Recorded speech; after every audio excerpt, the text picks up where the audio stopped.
Good evening. Welcome to the Bethel Board of Education meeting, Monday, March 20th at 7 o'clock p.m. Mrs. Hageman, will you call the roll, please? Mrs. Sebastian? Here. Mr. Elam? Here. Mrs. Mansfield? Here. Mrs. Donahue? Here. Mr. King? Here. Will you join me in saying the Pledge of Allegiance? I pledge allegiance to the flag of the United States of America and to the republic for which it stands, one nation, under God, indivisible, with liberty and justice for all.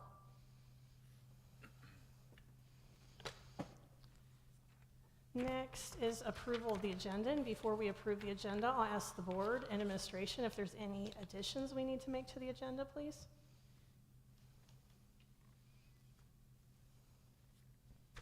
I had one. I'd just like to have the ability to make a statement after the Young Fives presentation. Okay. I can't hear you on the speaker. Is it working now? I don't think it is. Is it? Yeah. Okay, sorry, thank you. All right, we'll add Jacob King. Anyone else? Okay. May I have a motion to approve tonight's agenda? I'll move. Thank you, Mrs. Mansfield. May I have a second? I'll second. Thank you, Mrs. Donahue. Any discussion? Mrs. Hageman, will you call the roll? Mr. Elam? Yes. Mrs. Mansfield? Yes. Mrs. Donahue? Yes. Mr. King? Yes. Mrs. Sebastian? Yes.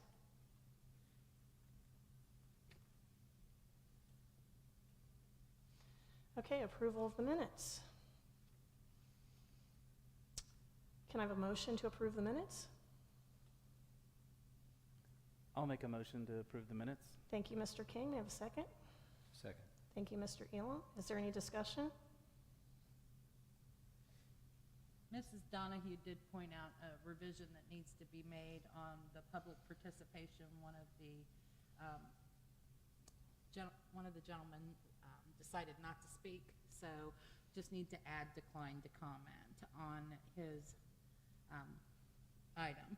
So if that's okay to revise for the regular meeting. Okay. Correct, Mrs. Donahue? Okay. Yes, thank you. Then my motion was for as amended. And Mr. Elam, your second is as amended? Yes. Thank you. Thank you. All right, Mrs. Hageman, will you call the roll for the amended minutes? Mrs. Mansfield? Yes. Mrs. Donahue? Yes. Mr. King? Yes. Mrs. Sebastian? Yes. Mr. Elam? Yes. And tonight we have a Young Fives presentation.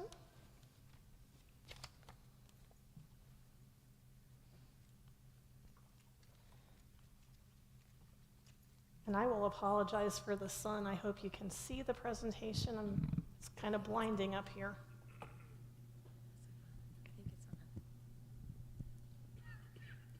Okay, I'm Chrissy Walsh. I'm one of the Young Fives teachers this year, and I'm Miss Stevens. I'm the other Young Fives teacher this year. all right. So, okay, the program purpose. This year, our purpose was to provide a modified preschool and kindergarten readiness skills for our youngest incoming students. This year, it was aimed at the bottom 30% of students who need more time for language development, physical development, and academic development. Our major focus has been on foundational skills, behavior skills, and routines, and this is fully funded by the state of Ohio as a 2-year kindergarten program.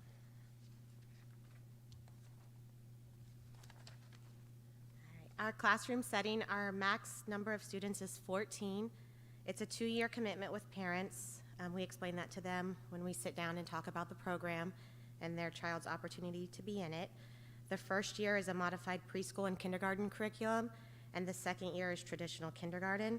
And parents do sign a contract stating that they understand and will comply with the 2-year requirement set by the state of Ohio. This is a full-day program. This year, we went from 8:45 to 3:15, our typical school day. Next year, we'll go from 8:45 to 3:30. Lunch is served as normal in the cafeteria. We do hit all subjects: language arts, math, science, and social studies. Our goal for Young Fives is to be more play-based learning, more centers and group projects for collaboration. And our students will also get art, music, physical education, technology, and library. The students who will qualify this year for the program are birth dates of March 1st to August 1st. They must be 5 by August 1st according to our board policy. We use the Bergant Screening Readiness Assessment. This is a norm reference. It's been used for over 40 years in our industry. It compares child's development to same age peers, identifying student strengths, needs, and can indicate students who are at risk academically and or have developmental delays. Screening will take place this year on April 10th during our in-service day. Parents will be informed at the end of the screener if Young Fives is an option for their child. Young Fives will be geared toward the typical child is not intended for special education, as we provide those in our regular preschool and kindergarten settings. This page is just a recap of why we thought this program would be really great at Bethel. We have had large class sizes over the past several years due to maturity and developmentally students whose birthdays fall between that March and August birthday lack skills to be successful in kindergarten. Some students in this age range need more time to mature to be ready for kindergarten and what we ask of them all day. Although this window is very small, it can mean a big difference in these early years when children are rapidly growing and developing. These few months can make a huge difference in when a child is ready to learn. Kindergarten standards and curriculum have changed over the years, and many of the skills that were once taught in first grade are now expected in kindergarten. And we will talk more about that later in our presentation. In the past 5 years, class sizes have grown and the student skills and abilities gaps have widened. Kindergarten teachers, our goal for this year was for kindergarten teachers to spend less time going over rules, procedures, and expectations, spend less time implementing interventions on basic skills such as counting, number recognition, letter recognition, and seeing a decrease in behavior issues due to social and emotional readiness. The focus of the program this year was to provide eligible children another year to learn and grow. The goal is to help prevent them from experiencing the frustration of the high demands that kindergartners have now. This year we have students that did and did not attend preschool. It has allowed these students to have a small classroom setting, more one-on-one instruction. These students have received explicit and targeted instruction to help them build the foundational skills to get them ready for traditional kindergarten next year. This program has allowed us to focus on school expectations, routines, and it's given students the time they need to develop socially and emotionally. Young Fives has provided the development and support of oral language skills, attention span, cooperation, and problem-solving skills.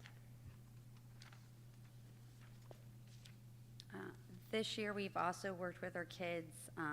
We have the ability to work with them whole group, small group, and individually, and this is every day that we are doing this with each student. So it has been, Young Fives has been amazing this year for that. The next slide, it talks about the 5 areas of reading and math. Some of the areas that we work on big are phonemic awareness. We use the pre-kindergarten Haggerty curriculum to help prepare students for kindergarten expectations. We are currently using kindergarten Haggerty curriculum to finish out the rest of our year. At the beginning of the year, we gave a baseline assessment for phonemic awareness skills. There are 3 scoring categories for this assessment: pre-developing, developing, and secure. Our Young Five students scored pre-developing, all of them, pre-developing for the pre-kindergarten skills at the beginning of the year. We are very happy to say that they've worked really hard, and 22 out of the 25 students are now scoring secure in the pre-kindergarten skills. So that means that they are really ready for kindergarten next year.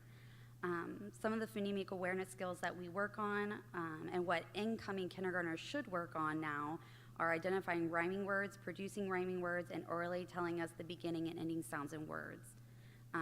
Phonemic awareness skills are really important to help decode with unknown words and reading independently in kindergarten. Phonics, or letters and sounds, is another big area that we work on in reading.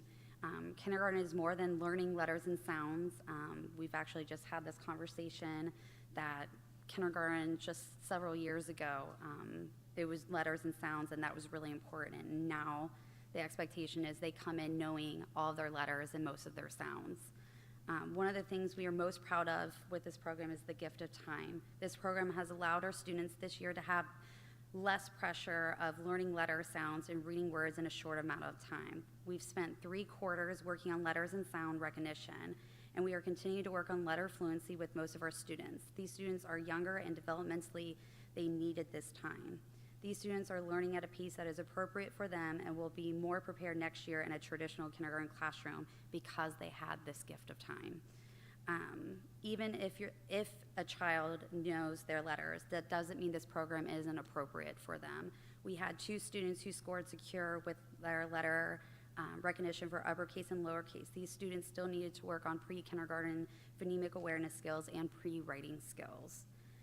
In comparison to what kindergarten students do each year, they are expected to know all lowercase letters and sounds in 12 weeks.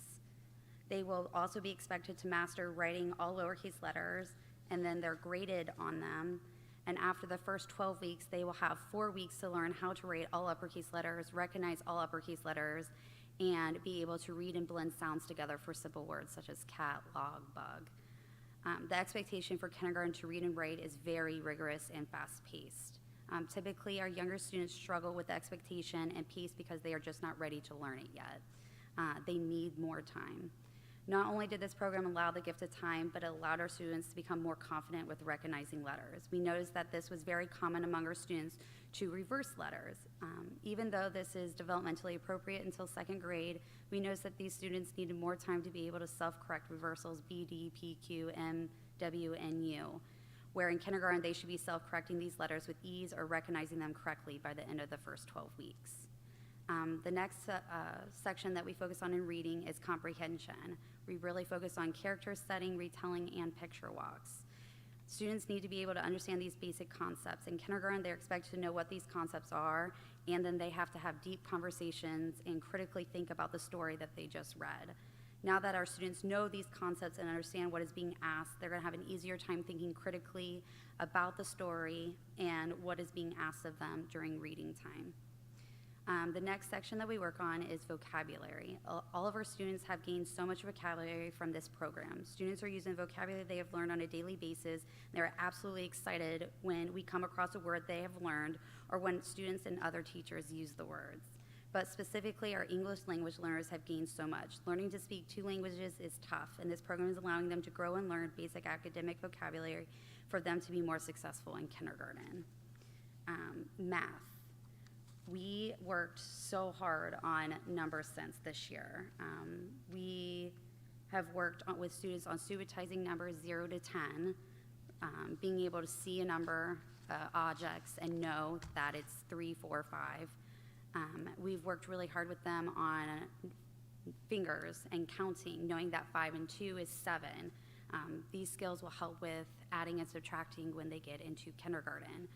By the end of preschool, students should be able to know basic adding and subtraction, doing basic adding and subtracting skills with addition and with objects and with fingers.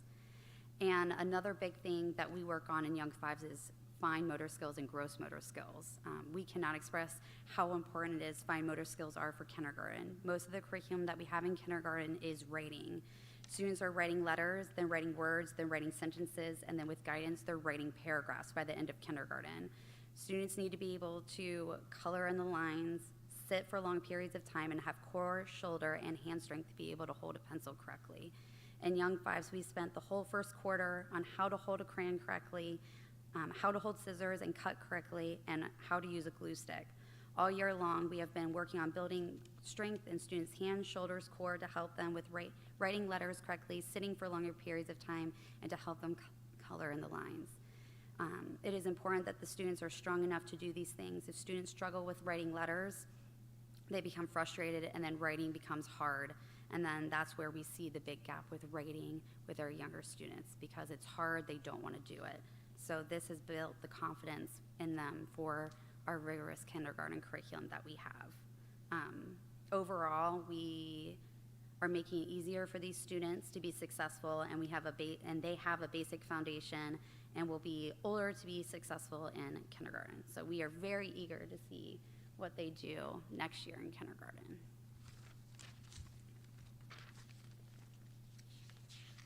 The next few slides are just what we grade on the report card for each quarter. I won't read everything to you, but this is our quarter 1 report card, and then all 4 quarters are up there. And then if you just go to the other standards we focus on. Quarter 4, and then so we have the things that we focus on each quarter, but then go one more. We also have other standards that we focus on throughout the year that we aren't specifically grading on, but we're making sure that the students have the skills for reading, identifying character and setting, knowing the roles of an author and illustrator, analyzing and inferring what is happening in a story, comparing and contrasting stories, and then we do a lot with print awareness, just top, bottom, left to right. When reading. Writing, we work on writing letters correctly on the lines, a lot with fine motor and building core, shoulder, and hand strength. And then math, writing numbers, recognizing numbers, analyzing shapes, subitizing, comparing numbers, graphing, and then just simple addition and subtraction, just to make sure that we're really giving these kiddos the chance to build that foundation for next year. And the last thing on our presentation is our parent surveys. We sent out a survey to all our parents with what they thought of the program, and all our parents loved everything that we've been doing to help their kids. Some of the comments: it's the greatest program. I'm so thankful Bethel began this year. Our son wasn't quite ready for kindergarten, but definitely needed more than what he was getting for 2.5 hours, 3 days a week at preschool. He has grown exponentially in academics and socially. We are so thankful for the Young Fives program. A lot of parents are saying, send your kid. We're very satisfied with this program. Parents saying, do what you feel is best for your family. It's okay for your child to need extra time to prepare for school. Parents recommending it. We've had a great experience, and our daughter is well prepared for next year. So we are super excited about this program and what it will bring to Bethel. A lot of good feedback. So. Thank you so much. Stay at the podium in case the board members have questions. Hi, thank you for giving us the presentation today and talking to us about what a wonderful program you put together and how you are enhancing our students' lives at the beginning, very beginning. Excellent, great foundation. My question is, are we earmarking these students that are going through this program so that we can get some data on how well they're performing in their later grades? Yep. Yes, so we actually are planning on coming back in May and presenting our data from beginning of the year to the end of the year. And then for the next several years, we're going to be watching them grow and tracking them. When we went to Hardin Houston, they tracked them all the way up to state testing, 3rd, 4th, and 5th grade. Theirs got a little wonky because of COVID, but they tracked it all the way up, and their kids were always very successful throughout. That's our goal, is to do the same And thing, that's to our track goal. them. Yeah, excellent, thank you. May I ask a question about how the group will move into next year? Is that okay to ask that? Oh, thanks. I just wanted to make sure. Thank you for the presentation. I just wondered for next year, when they go into the second year, will that group, will you rotate with that group as well and then backfill with 2 new classes? No. So they will, we will place them into kindergarten classrooms next year, and then we will stay in Young Fives, and they will go to a traditional kindergarten classroom with those teachers. Okay. Thank you. I can imagine, especially for parents who maybe have kids that socially aren't quite ready to, not just academically, it's another year to mature. And one of the greatest things, at least when we were even introduced to this, are we going to see fewer children retained in first grade because of this program? I mean, we should. I mean, with the kids who've been through the program, they are so ready for kindergarten. Like, we're working on reading simple CVC words right now, and they're already ahead of the game for next year. So, Well, thank you so much for your time and your energy and all you do. We were just over to the new building, and I think you're going to have a lot better classroom space to work in next year. So I thank you for dealing with the old cafeteria space, library space, whatever we're going to call it, but it was old cafeteria space. So thank you so much for dealing with those facilities. thanks for having us. We'll be back in May. Yeah.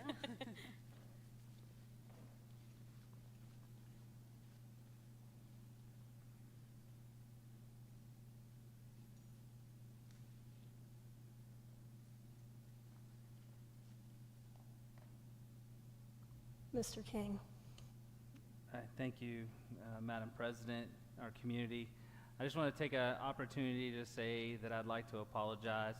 At the last meeting, there were several questions and answers that were provided between me and Mr. Crispins, in reference to the 10-minute additional for the school day. I was unaware. I had missed an informational message that was sent previous to the meeting that discussed the 10-minute timeline, and I had no idea sitting here that that was something that was going forward. And I believe I did not ask the right questions, which led to some community members, to include myself, to believe that we were not extending the school day for those additional 10 minutes, extending the educational period by the 10 minutes. And I failed to ask the right question. That would have simply been, are we extending the educational period 10 minutes? But I added other things to that that may have caused the confusion. So I just want to apologize on behalf of myself to the community if the exchange that we had created confusion. So thank you. Thank you, Mr. King. All right, public participation on agenda items. Mrs. Kiplinger, is yours for agenda items or later in the meeting? Okay, will you please speak about the two that are on agenda items, please?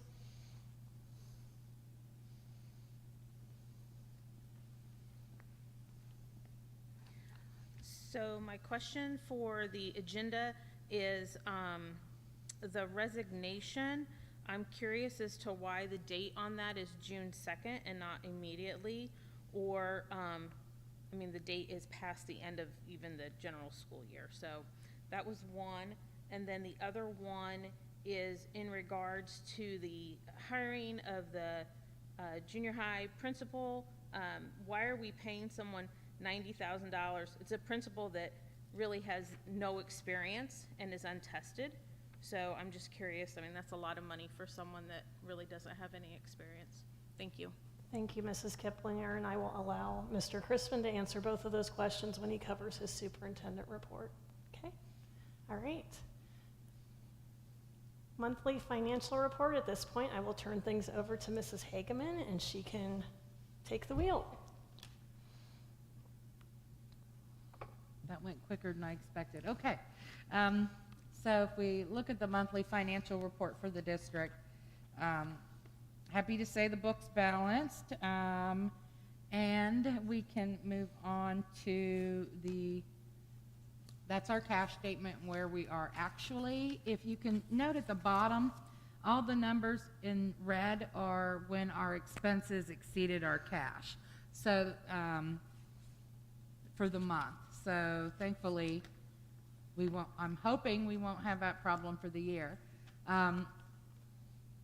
When it comes to, it's always hard to look backwards, so I brought the paper with me here. The budget for the full year compared to where I expected us to be. In revenues, I expected our target to be 59.51%, meaning that we'd receive 59.5% of our revenues, and we're running a little above that, which is always good, 60.4. And expenditures, I expected us to be about 66.9%. We can scroll down just a little bit. That's okay. and we're currently at 66.05. So both within 1% or less than 1% difference. So doesn't make me be too frightened at this point, but I'll continue to keep a close eye on that. So if we scroll down to just the charts, I like to look at the charts. It shows where our money's coming from and where our money's going. So if you look at where our money is coming from, in the past it seems to have always been the bulk of our money comes from our community. And that is still the case, but state foundation is about 47% as unrestricted money at this point, and we're looking at restricted funding at 2%. As you know, we used to only have like 2 areas of restricted funding, and now we're up to 5 or 6.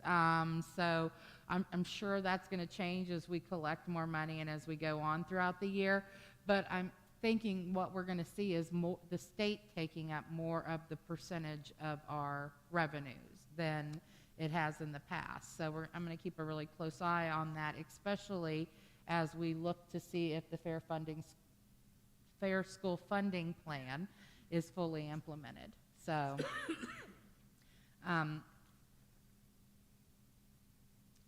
as I noted on the other chart, 57.51 is the benchmark as far as revenues, and we are at 60.4.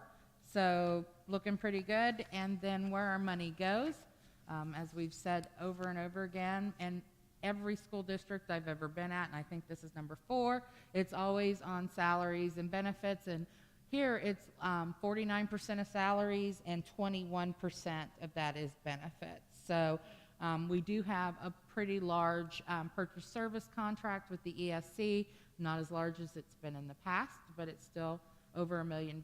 So we're looking at 17% for purchase services. So we'll see that number go down as well. So if anybody reads this, I won't read everything to everybody, and has any questions, please feel free to, give me a call, send me an email. I'll be happy to answer any questions that everyone has. Or does anyone have any questions for me now? Nope. The cash summary report is just, hate to say just, but it's just, it lists all of our separate funds and where we are as far as cash currently. So detailed check register, again, list all the checks that we ran in the month of February.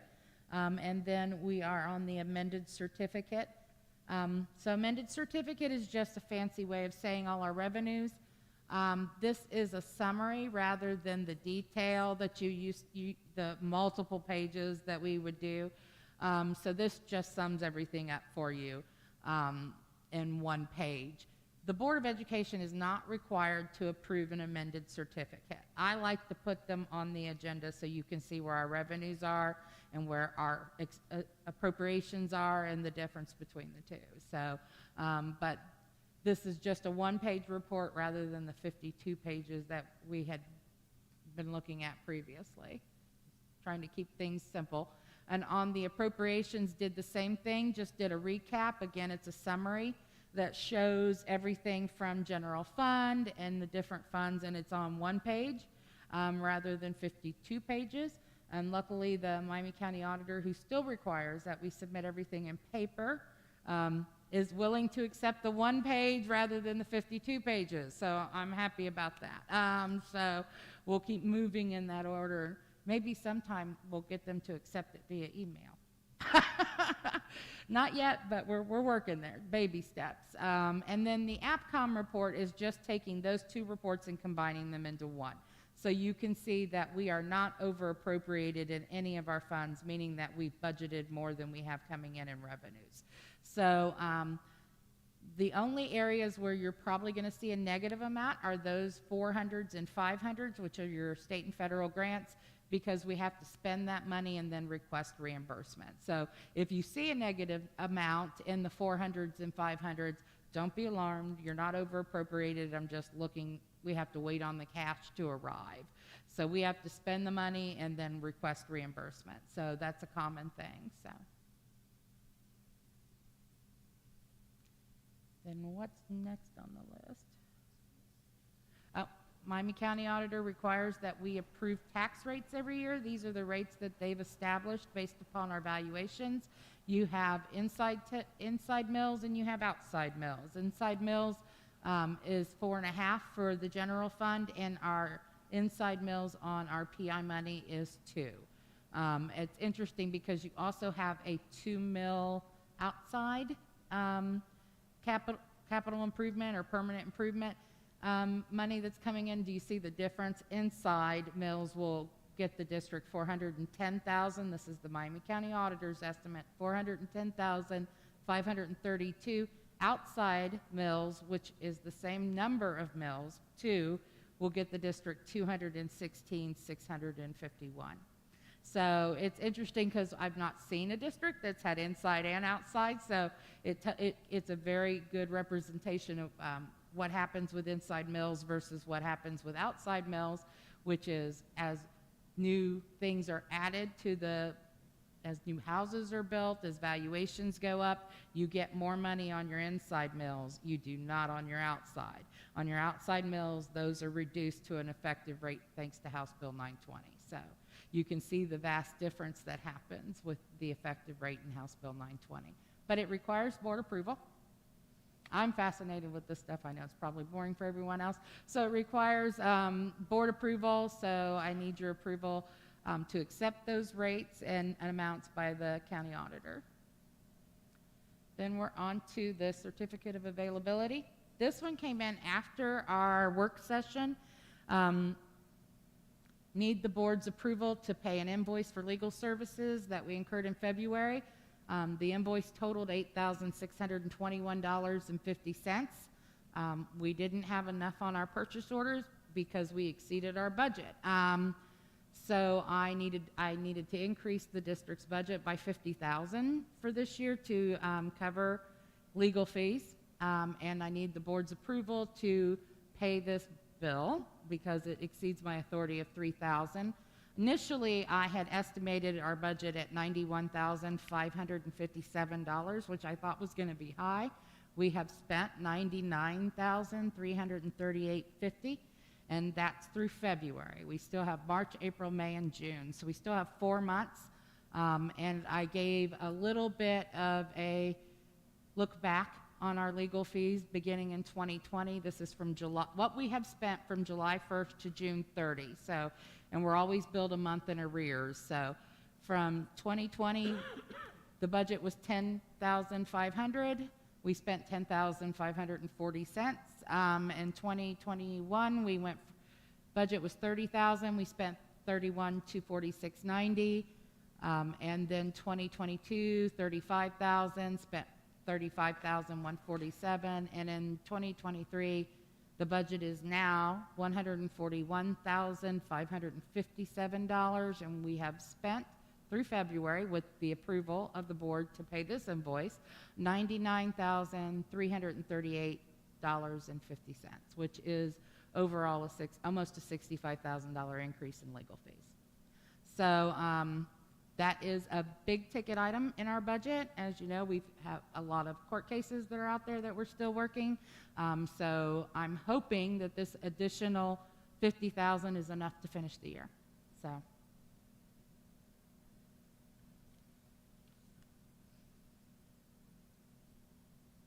Is that all? Good. I feel like I've been talking forever. So, open the floor for questions. Are there any questions for Mrs. Hageman? I think we need to do motions first.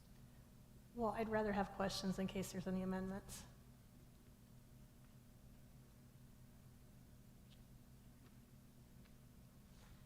Okay, may I have a motion to approve the reports? Sorry, Danny, did you have a question? Yeah, I'm sorry, go I ahead. didn't really have I did have a question, but Okay. she answered it for me already. Mrs. Hageman answered it already, so Oh, we're good. all right, may I have a motion to approve the consent agenda for the treasurer's report, please? A motion? Thank you, Mrs. Mansfield. May I have a second? I'll second. Thank you, Mr. Elam. Any more additional questions, just in case it came to you late? All right, Mrs. Hageman, will you call to the roll? Mrs. Donahue? Yes. Mr. King? Yes. Mrs. Sebastian? Yes. Mr. Elam, Yes. Mrs. Mansfield. Yes. Thank you. Now to the superintendent's report. We'll start with important dates. Good evening, and thank you. Important dates, we'll go ahead and start with the countdown that is on in the school right now, and that is the countdown to spring break. And then when we get back, we have a teacher comp day on Friday, April 7th. And then the athletic boosters are holding their, I think this is the second annual Easter egg hunt on Saturday, April 8th at 10 a.m. And then Monday the 10th, no school for teacher in-service day. And then we're back at it with a teacher work session or a board work session on April 11th. So those are upcoming dates in the district. Moving on to personnel, as you know, we've been hot and heavy into interviewing and preparing for next year. It's nice to be in the pool early, as you can see with the progress of the recommendations that I am making this evening. So I provided the board with just a breakdown. We have 17 certified openings, or have had, pending on the outcome of tonight's votes, and 9 of those are new to account for increased enrollment and providing beefing up our support of our EL students, which is provided some documentation about where some local districts are, and we need to beef it up a little bit. And then the other 8 are actually replacements for folks retiring or resignations.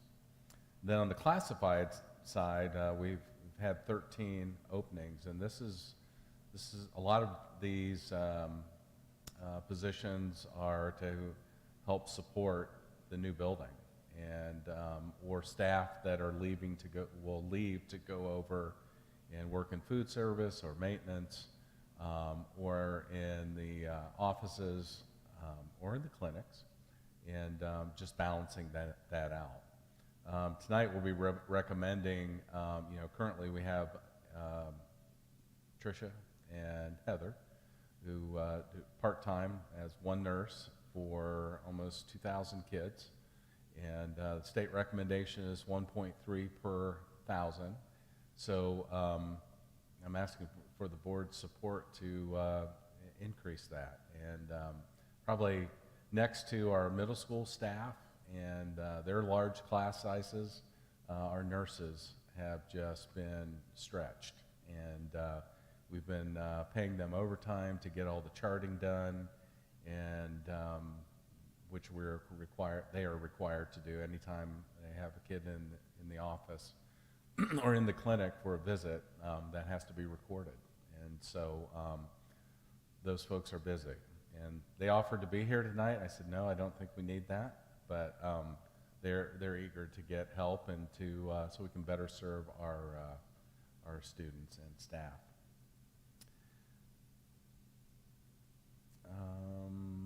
So that is personnel enrollment.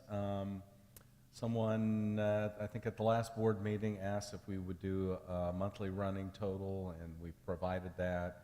These will be updated on our website tomorrow, but we have our, we're at 1932, and that's as big as we've ever been. And given that as of last week, we had 130 students signed up for kindergarten screening in April, that number's not going down anytime soon, I don't think. To give you a baseline on that, last April we processed 100 in April for kindergarten screening. So, good. Cassie's not here. I was afraid I'd look at her and she'd say, it's 140 now, because it's been like that. Every time you pass by, the number's going up or more kids are enrolling. So, so that is the superintendent's report for March. Questions?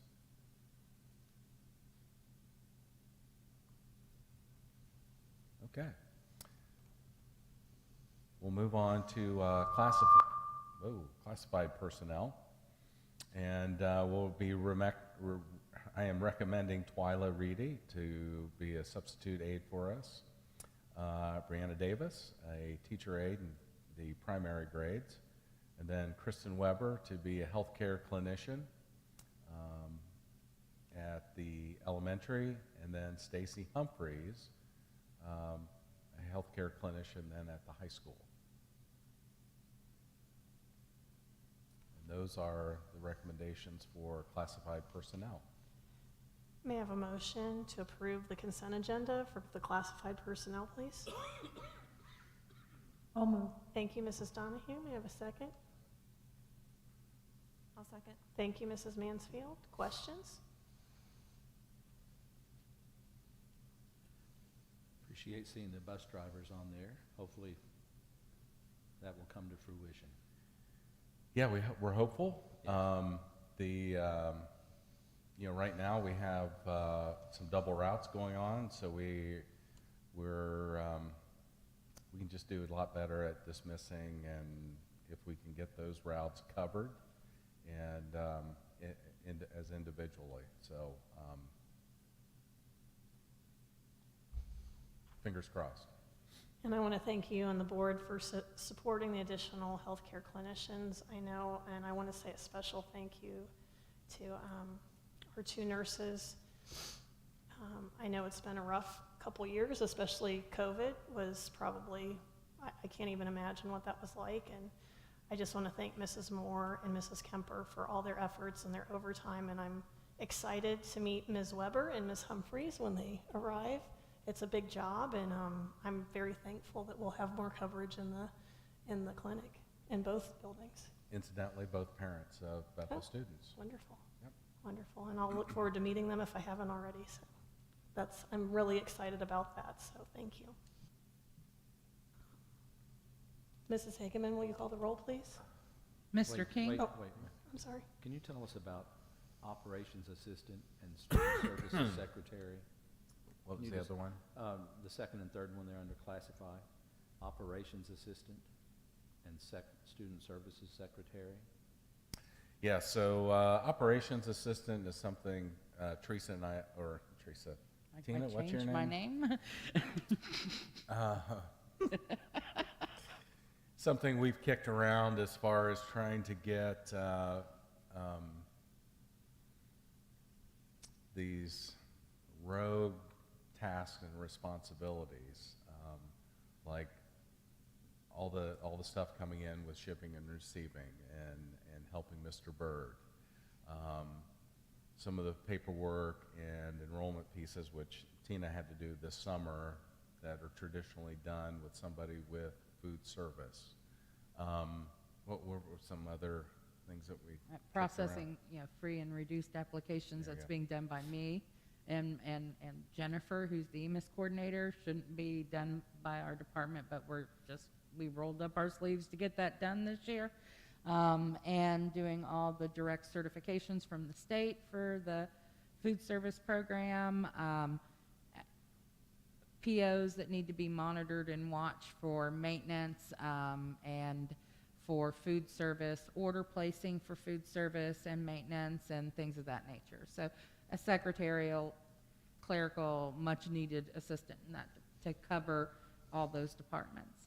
Yeah, we really don't have a job description for it, but it's just kind of one of those things is, we started at the beginning of the year with our central office staff, which you all were instrumental in helping us expand a little bit, and just kind of looking at the tasks and responsibilities that were taking place and what fits, what doesn't, what overlaps, what should be here, what shouldn't be there. And so some of the things which you just heard from us are typically not done in fiscal. And so we're just trying to figure that piece out, but I wanted to get it on your radar. Thank you. The Student Services Secretary is just, I haven't been in a district that Didn't have one. Director of Student Services didn't have a secretary to take care of the scheduling of ETRs and all those types of things, as well as all helping the director with the huge amounts of paperwork and special ed. So that's why we're making that recommendation. I see, thank you. Yeah. Can I follow on to that? Just ask, for example, that operations assistant, who would they report to? Is that Tina, Ultimately, the Matt? superintendent. Okay. But Be on my yeah, side. yeah.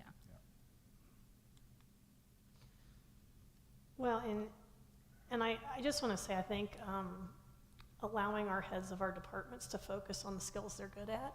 Our maintenance director is really great at fixing things, and expecting him to do a bunch of email and purchase orders and all that stuff is not his primary skill set. Not saying he can't do it, but we want him focused on his duties. And I'm still getting feedback, Jason, if you can turn me down. And hopefully with centralizing some of this stuff, we won't have packages sitting in the steps of the elementary. I mean, our administrators came here and they're like, what is this? I mean, for the size we are, we need... For the size we are, we need to have centralized purchasing, which should help everyone and should help teachers and staff get their stuff instead of, we don't know where it is. I mean, there's just skills like that as we've grown. It's not a simple matter anymore. So, and as far as the student service secretary, we're losing funding if we don't get paperwork completed in time. So to me, I just want to point that out to the community, like, why do we need all this stuff? Well, we've doubled in size. And there's just certain jobs that, as we grow, we need.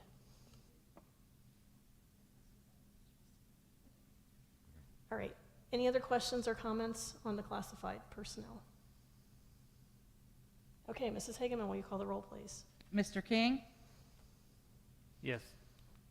Mrs. Sebastian, Yes. Mr. Elam, Yes. Mrs. Mansfield, Yes. Mrs. Donahue. Yes.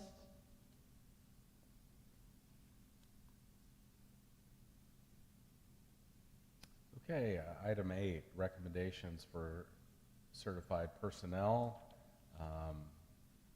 Item A is a stipend for Siba to be, she's been serving as a RESA mentor. We have a slew of teachers to accommodate, again, our increased enrollment, get our class sizes under 30 at the middle school, which is sorely needed. And it is, again, being in the pool early for candidates has been huge. Each one of these just outstanding hires for us, really. And a mix of experience and new folks.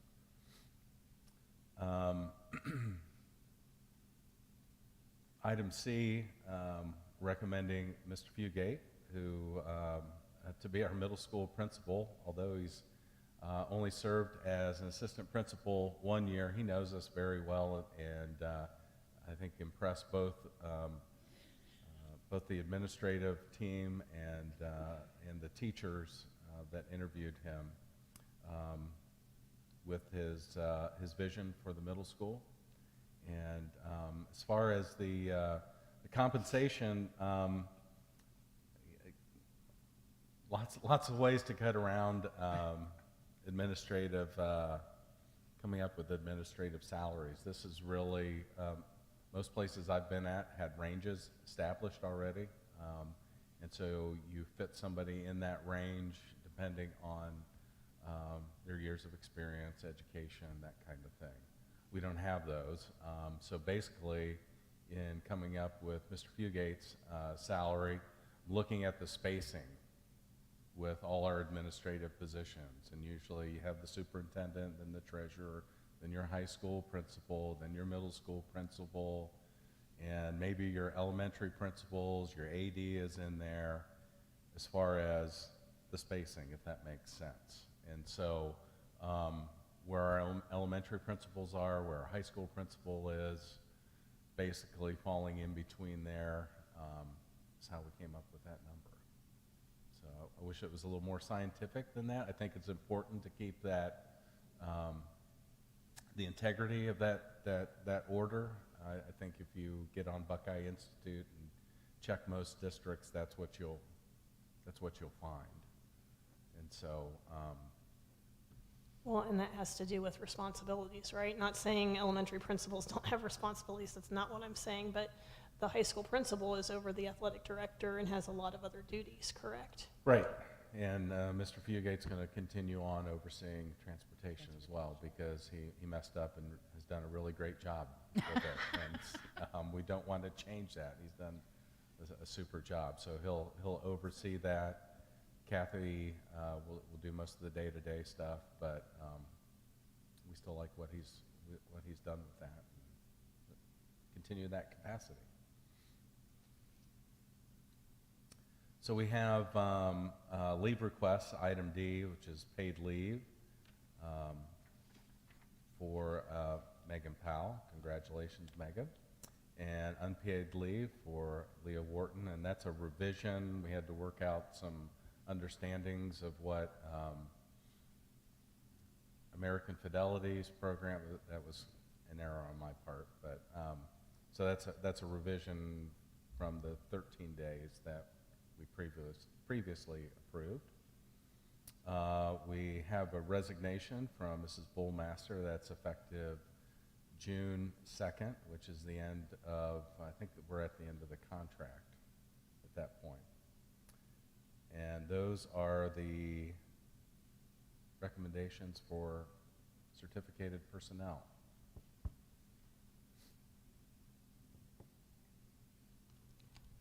May I have a motion to approve the consent agenda for certified personnel, please? So move. Thank you, Mr. King. May I have a second? Second. Thank you, Mr. Elam. Questions from the board? I'd like to ask if Mr. Fugate is going to continue on as the transportation director, that be added to the job description and the minutes that we're approving. Because I wouldn't have known that had you not mentioned it. I didn't realize that within the note that's on our agenda. Okay.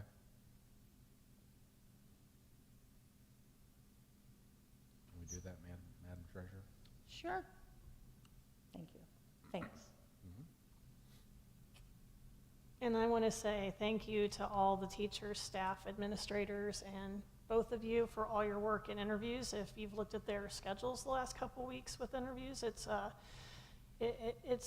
been quite impressive. And I just want to say thank you for your time and your energy, because as we on the board have figured out, interviewing takes a lot of time and energy, so thank you. Okay, Mrs. Hageman, please call the roll. Mrs. Sebastian? Yes. Mr. Elam? Yes. Mrs. Mansfield? Yes. Mrs. Donahue? Yes? Mr. King? No.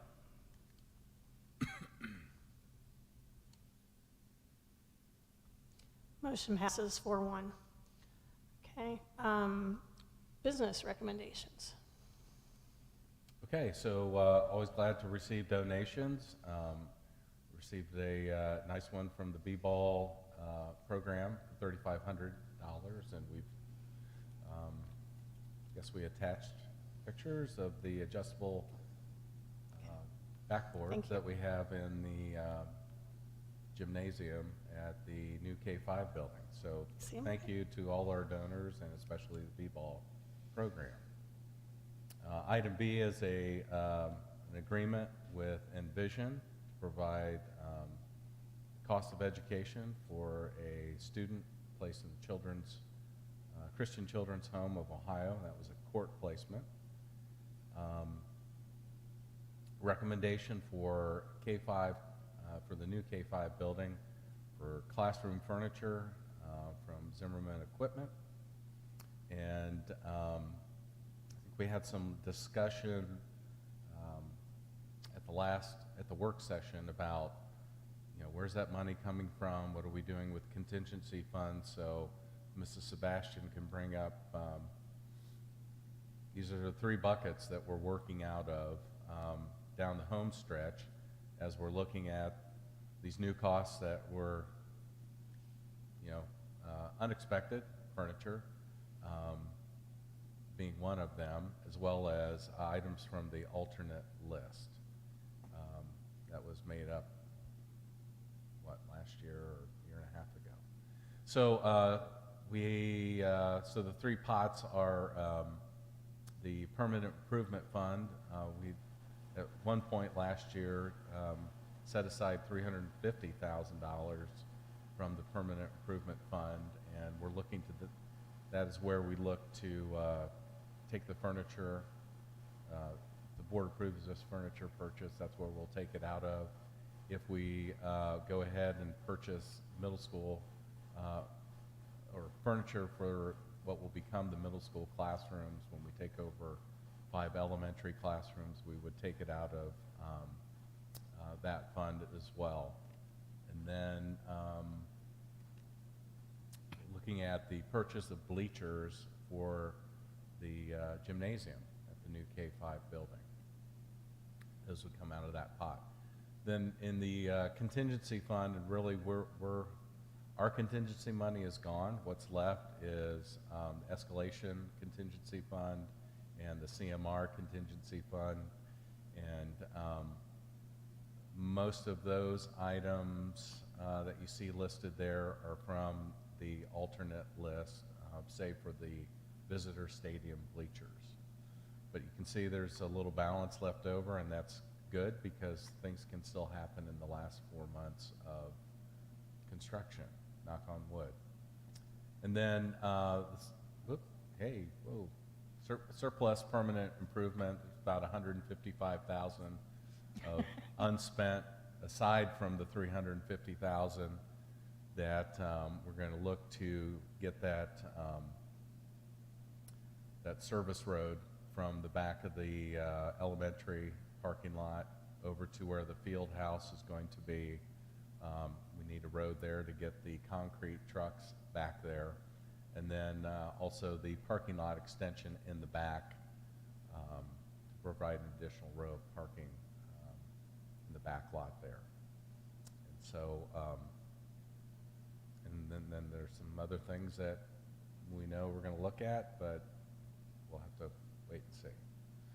But just hopefully that helps the board kind of know where we're pulling from, and we're not breaking the bank, I don't think, but we're getting down there. We still have to watch it. Let's see here. So public announcement system upgrade. We need to upgrade our current system so it ties in with the new system at the new K-5 building. Yep.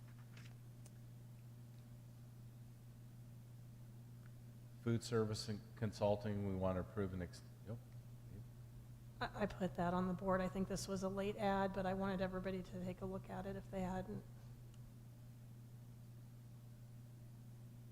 What's that? This was a late ad. The secure comm. Yeah. Yes, it was. Yes.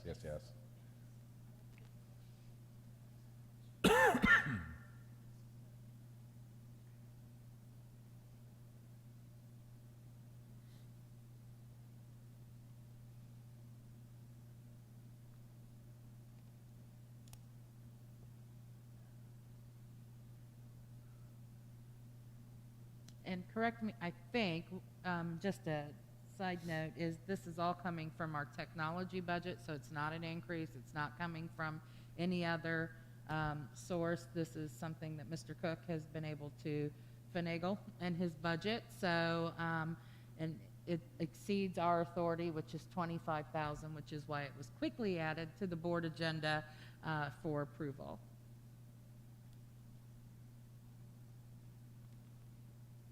Thank you.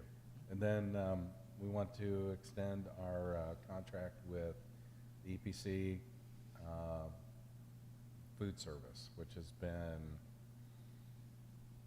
wow, it's been amazing. Instrumental, yeah. Yeah, it's really helped us in a tight pinch, but good part of the fall, and helped us work through a lot of those personnel issues, and also has been helping us plan for the food service, what that format is going to look like at the new building. So we'll roll that out next month. There is no increase from last year to this year. It's the same amount, so. Then lastly, appointment of public records designee and records retention schedule. Well, I just need you guys to appoint me as your public records designee, and I will attend training. You are all welcome to sit through 3 hours of public records training. It's offered online if anybody would like to do it. If you do, please send me your certificate of completion. If not, I will go in your stead. So just need you to formally appoint me as the public records designee. And item G is the records retention schedule. We haven't updated it since 2014. Most of our records, if not many of our records, if not most of our records are now being housed in electronic format. So that's the primary change here, as we're saying to the Historical Society, I almost called them hysterical again, see, Historical Society, that most of our records are going to be kept in some kind of electronic format, and we have to get their approval to do that. And then there's some minor changes as far as notes are not public records, or notes are going to be destroyed as soon as minutes are created, things of that nature. So just need the board to approve that. The Records Commission did meet last week, reviewed it, approved it, and that's our recommendation to the board. That's it for business. May I have a motion to approve the consent agenda for business items, please? I'll make a motion. Thank you, Mr. King. May I have a second? I'll second. Thank you, Mrs. Mansfield. Discussion, questions? Real quickly, Mrs. Hagman, they changed to where now those records things for the 3 hours, those are available anytime now? You don't have to wait for the quarterly sessions to come around, is that correct? The public records that's Yeah. correct, yes. That's one good thing that came from COVID. You can take it any time online, so.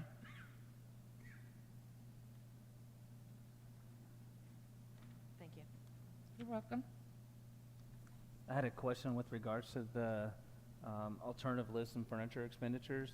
When we looked at the permanent improvements and the 350,000, how many, is that a 1-year iteration of PI money, or is it 2 or 3, or?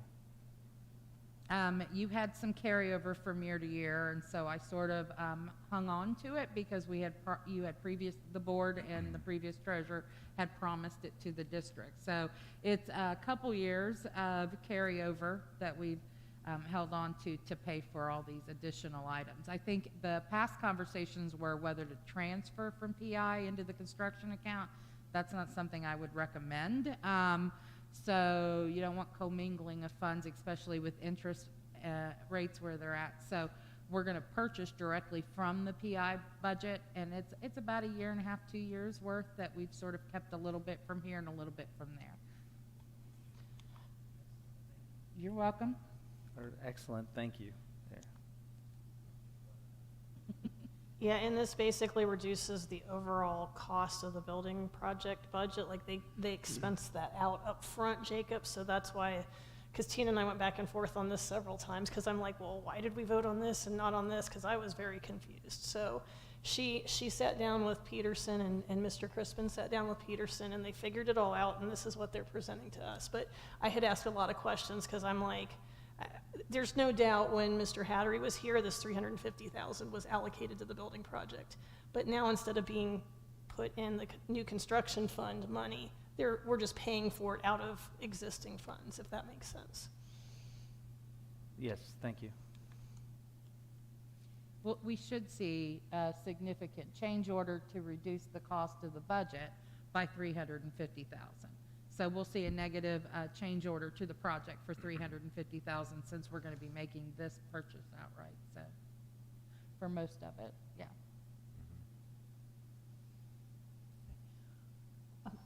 I have a question about the secure comm.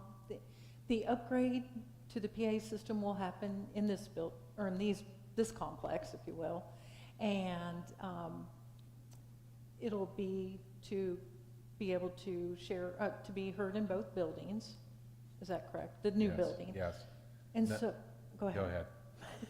Just so you'll be able to access it, so if we need, you can make a public address announcement from here to that building and vice versa Okay.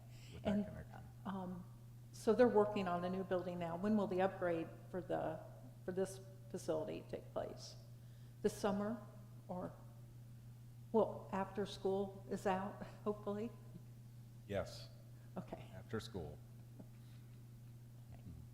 thank you. Mhm. And it did come out of the tech budget, so that's good to know. Thanks. And then I apologize, I have one more question. The retention group that you pulled together, can you just share in general who was part of that team? Oh, Ohio Revised Code requires every district to have a records commission. That is typically just your superintendent, your treasurer, and your board president. So it's 3 of us, and we meet and discuss any recommendations to the board. Okay, thank you. You're welcome.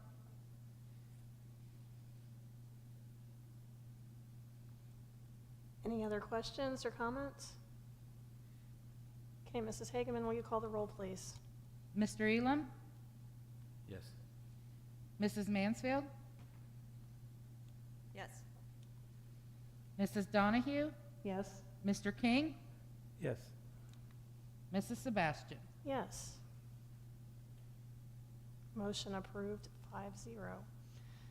For BEA update, Mrs. Brewer said tonight they do not have anything, but I would like to take the opportunity to just say thank you to the teachers and staff. We had a tornado warning happen a few weeks ago. I'd say one of the 2 most difficult times, elementary dismissal. And I would just like to thank all of them. The communication was excellent from parents' view, and just thank all of them for their time and energy handling that. And thankfully, it was a short period of time, but, and thank the students for behaving. I know I had children staying after school for sports, and those high school students were also, did the appropriate thing. So I just wanted to thank everyone for how they handled themselves during that, what could have been an emergency. So thank you. All right, Facilities Committee, Mr. Crispin. Thank you. I'll start off with the core report from March 13th. Masonry veneer has finished. Window installation is falling right behind and will finish shortly. Aluminum doors and entrances will begin installation in April. Roof metal trim, gutters, downspouts. Installation continues. Metal wall panels started last week around the dining hall and gym areas. Metal stud and drywall work is just down to installing some remaining bulkheads. Painting is ongoing. Ceiling grid installation is continuing in Area 9. The last loads of casework are due towards the end of this month. Gymnasium equipment was installed last week. Resinous flooring was completed in 2 group restrooms in Area 6, and it's really sharp. This work will continue in the coming weeks as more areas are available. Quartz tile and carpet flooring has already really started to go in. We got to see some of it today. Visual display board installation is ongoing. Delivery of toilet partitions and accessories are scheduled for later in the month. Metal lockers and classroom door deliveries scheduled to begin in April. Overhead mechanical and electrical work along with in-wall rough-in work is ongoing throughout the building. Exterior site finish work will begin shortly as weather continues to improve. And again, we were over there today and it has started. So 4 months. Yeah. Really. Yeah, I know, you're shaking your head, me too. It's looking great. Playground, where we're at with playground equipment is, we asked the question, we found out it was going to be about $61,000 to move everything. over, what could we get with $61,000 of like new equipment? And so we were supposed to have a quote last week. We're looking at, we're hopeful what's going to happen is we're going to be able to buy the big unit and not move that piece, buy a new unit to put over at the new building, and then move some of those smaller pieces over. And for about the same money is what we're hoping to do, knock on wood. So that's where we're at with playground equipment. And we do have money allocated that the PTO donated, so there's a chunk of money, 52,000, or maybe it's A more than little that. less than, I think A it's little less than that. 51,000 and some change that's to purchase new equipment, yeah. And there was some in the budget for playground equipment. I think the building I think budget, it was there like was a small amount. 30,000. So I'm just letting you know that those expenses are, they know what the money they have to work from. Yeah. Well, there was one other thing we brought up right at the end of the road closing. Yes. Look for May 1st is when they're going to close down 201 and start widening the road to put in our turn lane. And so we just received the communications from ODOT Friday and need some time to digest, but we'll get that information out to the public so they know what the plan is. Yeah, so my understanding is it'll be closed from Ag and Broad to just north of the school. So there's workarounds for those of us who are coming from those directions. But yeah, I won't be going my normal way either. Well, it's going to be blocked from 40 to 571. The whole, Yeah, okay, because they don't want traffic coming Okay. in and turning Gotcha. around there. Okay. And so residential traffic, school traffic will still be able to get through, but that's where they're stopping folks is, yeah. And how long length of time? I'm 2 doing weeks. the same 2 thing, weeks. Tracy. 2 weeks. So hope for good weather, beginning of May, right? No May showers. Yeah, thank you for that. yeah, and how many of you have seen the video of the new elementary school that was posted on Facebook and on social media? So have most of you seen it? I'll just point out where it is in case anyone listening or watching later. If you go to the Bethel Bees YouTube site and you click on this link right here, I do have it up. Well, I guess I don't have it up, I have something else up. But if you click on this K5 building project, it shows Garmin Miller's conceptual rendering, which is what it will look like on completion, and then it also shows where it is right now. So I would encourage you to take a look at that. Mr. Watson put that together a couple weeks ago, and he did a really, really nice job. Thank you, Mr. Watson, for that. Okay? That's all I have for facilities. Technology Committee, do we, oh, go Anything ahead, from- sorry. Anything from the stadium? From the Stadium, we need that road put in, and Don Black is graciously donating lots of labor, so we're on the hook for what that gravel cost was, I think about $29,000 to get us from the back of the lot to where the field house is going to be. We've got about 30 plus truckloads of concrete that need to make it out there, and dirt's just not going to cut it. So we'll look to hopefully get started on that next week. All the drainage is in, and so there's been communication with the field company, Maumee Bay, and hopefully that's going to be, we're getting to that spot in the calendar. They might be here shortly. We covered this in facilities, but I think this chart does a good job.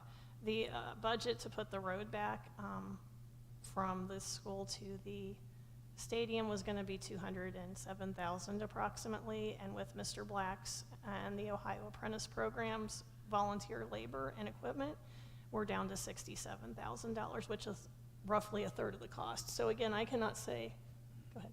That doesn't include the gravel for the second part of it. Right, but that was Yeah. never part of the project. Correct. I mean, these two are what does the road, that's a separate Yeah. project. So I just want to point out, he's saving us 2/3 of the cost of the project and, you know, roughly $140,000. So, again, I just want to thank him as a parent, community member, board member for his work and his organization's work, because, there's a lot of expenses we still have, as this sheet says, and it's a huge saver for our school district. And if you get the chance, if you know him, please pass those things along, because we couldn't do it without him. For sure.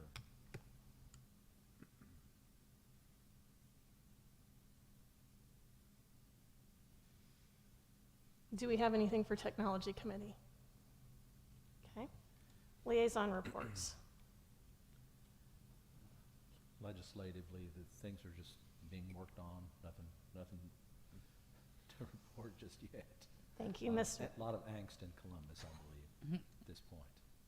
Because of the budget bill, I assume, until Correct. things are settled. Correct. I can believe that. And we probably won't know anything for sure until June, so hang in there. Mrs. Donahue. Hey, thank you. For the Miami Valley CTC, just two quick updates. Bethel had 61 sophomores that applied to attend CTC next year, and Ms. Wiedemann indicated that the students should find out in the next couple of weeks if they've been accepted in what program. So they should stay tuned, but she said they can still, if they would like to apply, there's still time through the rest of the year, because they will allow that at the CTC. So there is still those openings if others would like to apply. And then yesterday was the National Technical Honor Society held at the CTC, and there were the 8 Bethel seniors that I mentioned last time. They were inducted yesterday in their ceremony. So congratulations to those seniors. That's all I had. Thank you, Mrs. Donahue. Is 61 students applying, is that more than normal, or is it just with our growth, that's where we are at? I didn't ask that question, but just from what I remember, it was always between like 45 and 50, so to me it seems like an increase. Good, okay. I think we had about 70 last year. Yeah, I believe. 72 students total 70 or across s- both 70 or classes? That's what I 72 thought. last year, juniors. Oh, applied. juniors, oh, okay, okay, Yeah, it was a big group last year. good, all right. Mrs. Mansfield. Yeah, I just want to start off last month, sorry, I remember I had a big long list, and then you guys covered a lot of it before it got to me, so I got a little flustered, and I overlooked some really important things. So, Three Rivers Conference TRC recognitions last month that I missed that are very important. Girls Player of the Year, Carly Moore, solo, huge, big deal. Congratulations to Carly, and I wanted to be sure I pointed that out.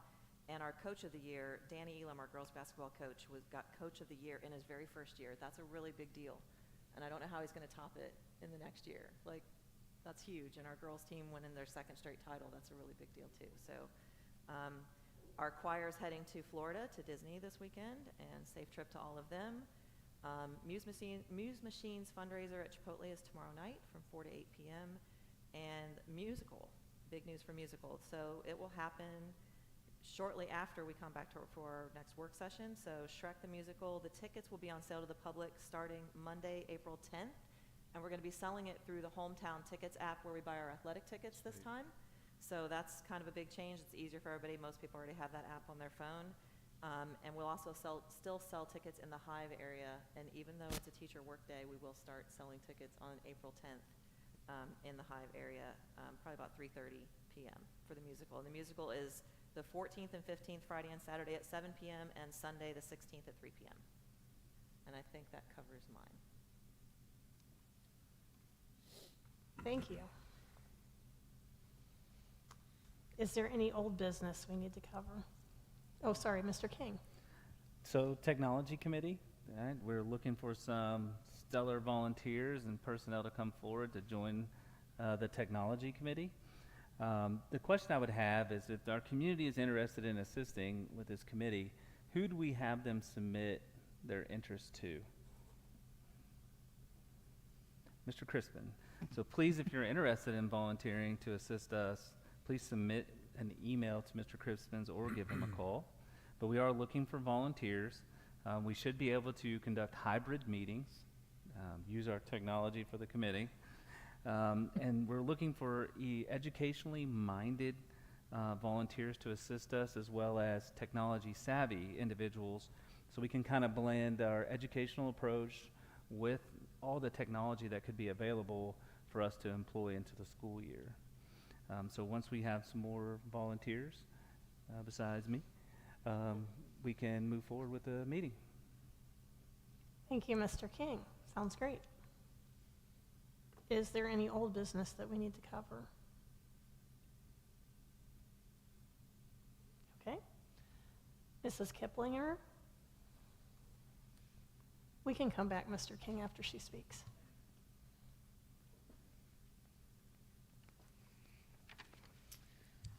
First, I want to thank Tina for her explanations during your presentations, because it is very helpful. So I do appreciate that. And also to Mr. King for clarifying the confusion from last month. Much appreciated. I wanted to say that I feel like the board has wasted $12,900 on a sham superintendent search. This is money that could have been spent in many other more worthwhile ways with the exact same outcome. It was disappointing. It was disappointing that, I mean, if the board wanted to hire the superintendent who was the interim superintendent, then you should have just done it and saved the district almost $13,000. So I just wanted to point that out. Also, last month, the superintendent said that the teachers were not losing planning time. While they may not be losing their planning period, which they already kind of lose because they're subbing, they are losing planning time. They're losing planning time for grade level meetings and IEP meetings and other such things. When are the teachers supposed to do these things? So shame on the superintendent who lied to this community regarding this subject. That is not how you build trust. And once again, the teachers are the biggest and most affected by this decision. It would be nice if you would face the community during these meetings instead of sitting sideways, because it truly appears like you are disinterested and unavailable. So that's my 2 cents. Have a good day. Thank you, Mrs. Kiplinger. Mr. King, did you have something for additional? It was just old business. Okay, go ahead. Was that the only Yes. public comment? We only have one public participation this okay. evening. I know. All right, under old business was the establishment of our work sessions and the timing of those.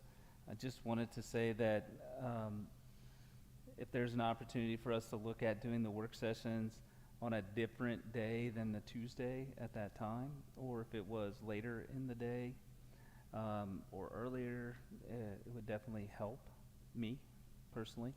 I'm having difficulty in making that time for the work session on the second Tuesday of every month. Is that correct? Second Tuesday? So where it's impacting other things in my life. So I will do my best to continuously come to those meetings and make them, but I may be late or if we can't move them. So just wanted to bring that up. Go ahead. Do you have a proposed alternate time that you want to, or a couple of alternate times we could think about and reconsider it the next work session or something like that? Yes. I was just going to Want say, email or Oh, enlighten us? Okay. I figured I would present them at the work session to discuss, but yeah, pretty much any other day besides that day. I was going to say, I appreciate Mr. King mentioning that. It is a big community night in that we have our only other local government meeting that night with the trustees meeting at the township building at 7 p.m. So while 5:30 is good, if we have an executive session, then some of the community members and myself, I'd like to attend those meetings. So I am very much in favor if we want to look at some other dates as well. Thank you. Thank you, Mrs. Donahue. Is there any other business we need to take care of, board? Okay, we do need an executive session tonight. I know we need executive session for number 1. Is there anything else we need executive session for? Okay, and that's to consider the appointment, employment, dismissal, discipline, promotion, demotion, or compensation of an employee or official, or the investigation of charges or complaints against an employee, official, licensee, or student, unless the employee, official, licensee, or student requests a public hearing. May I have a motion to go in executive session, please? I'll move. Thank you, Mr. Thank you, Mr. Elam. May I have a second, or do we need a second? I'm like, We do. okay, may I have a second, please? I'll second. Who seconded? I'm sorry. Mrs. Mansfield? Okay, thank you. Any discussion? Mrs. Hageman, will you call the roll, please? Mrs. Sebastian? Yes. Mr. Elam? Yes. Mrs. Mansfield? Yes. Mrs. Donahue? Yes. Mr. King? Yes. Motion passes 5-0. Time into executive session is 8:27. At this time, we do not expect any action to be taken by the board, but do remember, we are able to return and take action if something emergency would come up. Thank you all for coming. We will move to the media center for executive session.